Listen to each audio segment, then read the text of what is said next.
this president has orchestrated $500 billion in deals in 2 days with the Saudis, which is more than President Obama contributed to over the course of 8 years.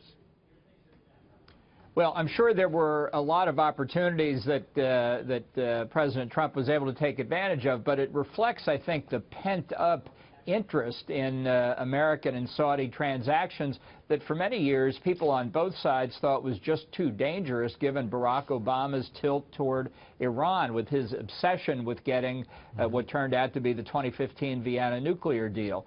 And I think the speeches that the president has given, the remarks he's made, the vibes coming out of the trip as a whole indicate that the last 8 years, which have been a nightmare for the Gulf Arabs, for our friends throughout the Arab world, because of this tilt toward particularly the Ayatollahs, is over. Yeah.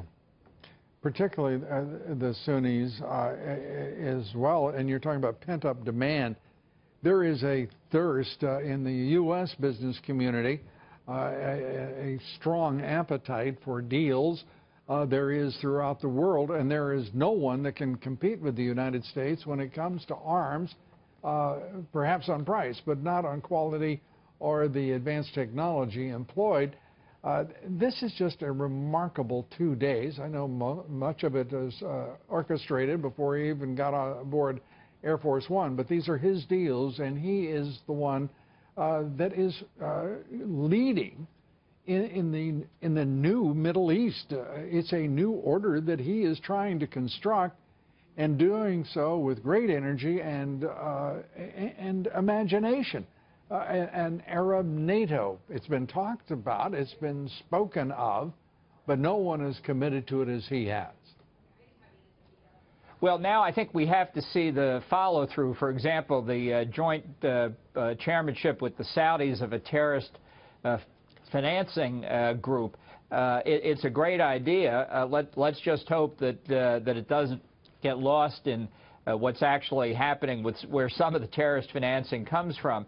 But this is part of the shift that I think the president's trying to signal. The real question for me is whether his bureaucracy will follow through on it for him. I think that's actually his greatest challenge. He sees the world in a different way than the existing bureaucracy, which much of which is still following Obama administration policies. So that's going to be a challenge for him. But let's be straightforward. I mean, the Near East desk, the permanent bureaucracy, which is not his bureaucracy, by the way. I think no, exactly. That's the point. Precisely. It's Obama's bureaucracy. It's Clinton's bureaucracy, if it's anyone's.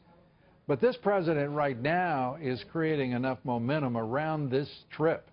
It seems to me, John, to actually put the permanent bureaucracy in a very tough spot, because he's building expectations, he is building deals and constructing alliances and repairing alliances so quickly with the Saudis. Some thought they would never be rebuilt, and here we are doing business and doing so in very important military deals that will support this new architecture of a NATO in the Middle East.